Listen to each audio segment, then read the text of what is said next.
Oke, Assalamualaikum warahmatullahi wabarakatuh. Kali ini saya akan membuat sebuah konten tips memilih partner reseller atau subnet ISP. Nah, jadi ada beberapa kriteria ya yang saya sarankan bagi teman-teman yang pengen mencari partner reseller atau subnet ISP. Yang pertama, kita harus minimal ya ISP tersebut kalau bisa itu mempunyai website resmi ya dengan domain nama perusahaan net.id. Jadi contohnya kenapa jadi harus net.id, karena di dalam sebuah domain .net.id itu adalah sebuah ekstensi domain khusus perusahaan yang bergerak di bidang layanan telekomunikasi dan internet.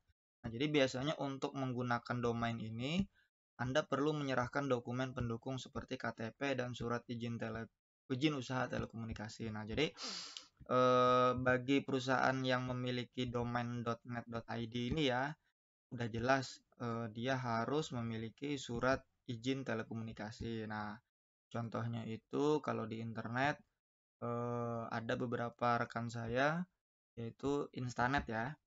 Nah, Instanet ini di websitenya itu dia memiliki domain insta.net.id. Itu yang pertama.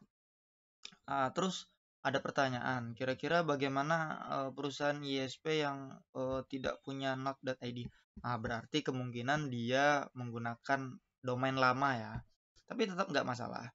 Contohnya kayak Biznet ini, biznethome.net ini. Ini juga termasuk penyelenggara juga, tapi dia menggunakan domain lama. Seperti mungkin yang namanya Telkom ya. Kalau kita lihat, kalau Telkom itu, kalau IndiHome pakai domain apa? Oh, IndiHome masih .co.id ya. Kalau misalkan kita ganti misalkan mvnet, mvnet.co.id. Tapi sebenarnya nggak masalah ya kalau soal domain sih. Untuk penyelenggara sebenarnya lebih recommended not.id ya kalau bisa. Tapi kalau perusahaannya nggak punya net.id berarti dia pakai domain yang umum gitu. Tapi saya lebih menyarankan sih untuk mencari domain yang net.id, jadi udah terverifikasi. Oke, yang nomor 2 itu adalah dia harus mempunyai surat keterangan layak operasi. Yang ini udah jelas SKLO. Nah, jadi jika teman-teman ngelihat sebuah website profile company ISP, dia biasanya menampilin ya. Tapi ada juga yang nggak nampilin.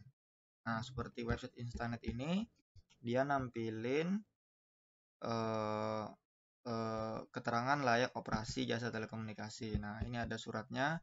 Berarti dia sudah punya ya izin resmi surat keterangan layak operasi. Kemudian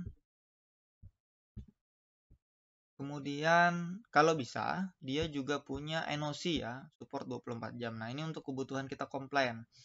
Nah, jadi kalau kita sebagai reseller, jangan sampai lah nanti kita pas lagi komplain NOC-nya itu sering nggak ada gitu, atau cuma sekedar online gitu. Nah, jadi kalau cuma sekedar online dan tidak 24 jam, kayaknya kurang terverified ya.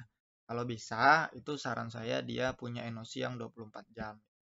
Tapi kalau perusahaannya baru dan ISP-nya juga baru dibuat, kayaknya dia masih belum ya 24 jam. Mungkin sampai malam kali ya, dari jam 7 pagi sampai jam 12 malam.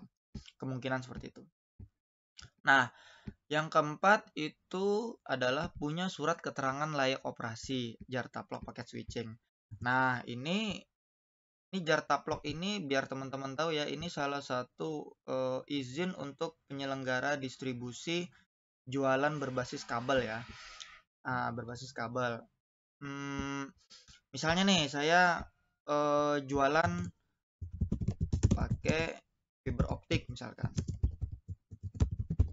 ke arah pelanggan. Nah, berarti si ISP partner ISP tersebut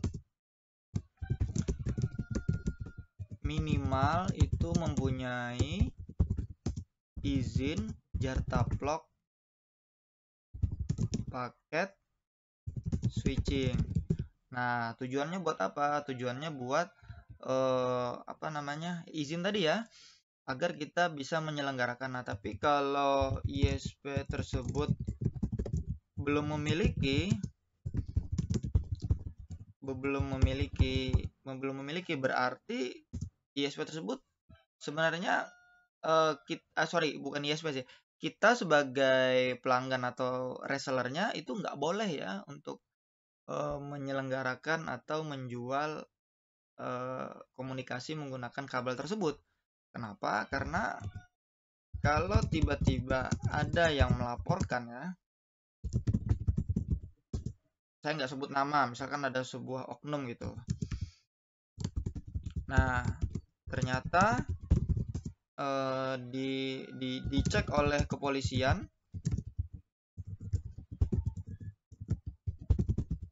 itu kita bisa terciduk ya. Nah, itu bisa terciduk gitu loh. Nah, jadi hati-hati teman-teman ya. Jadi izin Jartaplok ini kalau bisa ditanyakan ya, apakah dia punya atau enggak gitu. Tapi kalau teman-teman cuma jualannya pakai wireless yang notabene 2,4 atau 5,8 itu nggak apa-apa. Nah, jadi masih aman lah ya. Karena frekuensinya itu gratis kecuali punya BMKG. Nah, ini jangan dipakai ya. Kalau ini punya negara ini. Nah, jadi itulah syaratnya ya. Jadi biar teman-teman bisa tahu lah gitu. Kemudian teman-teman harus carilah sebuah ISP yang membuat aturan yang jelas gitu. Jadi kadang-kadang ada ISP yang bagi hasil itu terlalu tinggi. Ada juga yang ringan. Nah, jadi itu tergantung teman-teman aja ya menyesuaikan. Makanya teman-teman pelajari dulu draft kontraknya seperti apa. Nanti jangan sampai teman-teman salah gitu loh memilih sebuah partner ISP. Nah, tujuannya apa? Tujuannya kita kan nanti untuk membangun bisnis kita ke depan kan. Kita kan nggak mungkin lah tergantung dengan ISP induk terus. Pasti teman-teman kalau udah lama gitu jadi reseller atau ISP-nya, ya kita akan naik level menjadi ISP. Nah, terus carilah ISP yang membangun bisnis. Nah, cari ISP yang membangun bisnis. Maksudnya ISP induk tersebut kalau bisa dia mengajari kita untuk membuat bisnis kita itu semakin bagus, mulai dari sifatnya administratif, teknikal, sampai purna jual. Nah, itu harus digali terus tuh, cari ISP yang bisa mengarahkan kita untuk jadi berkembang gitu loh. Jangan hanya cuma minta fee-nya aja gitu loh. Nah, itu yang sering atau pernah saya temukan di lapangan. Nah, jadi kita harusnya mencari partner yang membangun ya, partner yang membangun, bukan hanya minta fee-nya aja. Kemudian apalagi ya? Kayaknya sih itu aja dulu ya. Nanti saya akan update kalau ada yang lebih baru. Kemudian saya akan share beberapa teknik-teknik gimana sih mencari partner yang baik gitu loh. Kalau teman-teman tahu di antaranya ya, oh ya saya lupa. Di antaranya tadi apa? Sebuah ISP yang punya Jartaplok paket switching tadi contohnya Ginom ya. Hampir saya lupa tadi. Nah, jadi Ginom ini saya lihat di internet dia punya izin Jartaplok. Nah, ini maksudnya. Jaringan tetap lokal. Itu contohnya. Tapi nanti dilihat aja, ditanyakan aja ke ISP induknya. Kalau Instanet ini belum ya. Kalau kata teman saya, dia akan gelarnya tahun depan mungkin. Ngurus izinnya tahun depan. Sambil progres lah. Oh, yang terakhir lagi, saya akan tambahkan eh,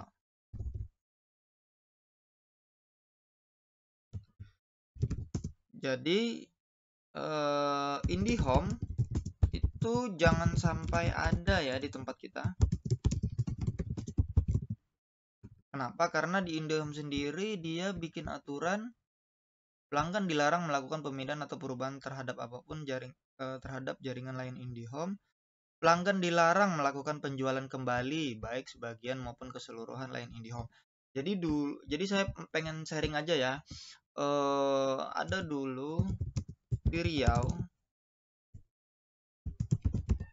itu seseorang terciduk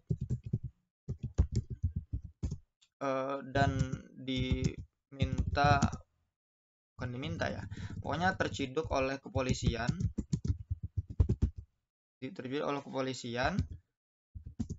hanya karena ada modem IndiHome. Nah, karena pelanggannya sudah banyak, dia hampir ya bisa dikatakan keluar duit lah ya untuk mengurus itu. Kalau enggak ya kena penjara gitu. Kalau enggak ya ditahan. Nah, jadi kalau misalkan kita nih pengen cari gara-gara dengan orang lain ya sebenarnya gampang ya. Jadi kalau misalkan kita udah ngeliat tower berdiri, kemudian ada aktivitas jualan internet. Nah, kalau dia ada IndiHome, nah udah habis sudah. Jadi bisa diciduk ya oleh kepolisian. Nah, jadi jangan sampai teman-teman itu jualan atau jadi partner ISP itu hanya bermodal VPN. Tunnel VPN. Nah, ini sering juga nih saya temukan di lapangan nih. Nah, jadi hati-hati teman-teman ya yang subnet itu cuma bermodal tunnel VPN ya. Karena kalau terciduk, kalau kedapatan diciduk oleh polisi, itu operasional kita bisa ditutup sementara. Nah, jadi hati-hati ya. Nah, itu aja sih yang bisa saya sharing ya buat teman-teman. Ini yang di bawah tadi cuma sekedar tambahan aja ya untuk info gitu. Silahkan jika ada yang kurang di komen aja di video saya. Kalau ada pertanyaan saya welcome. Kalau ada kritikan saya juga welcome. Yang penting kritiknya santun. Terima kasih. Assalamualaikum warahmatullahi wabarakatuh.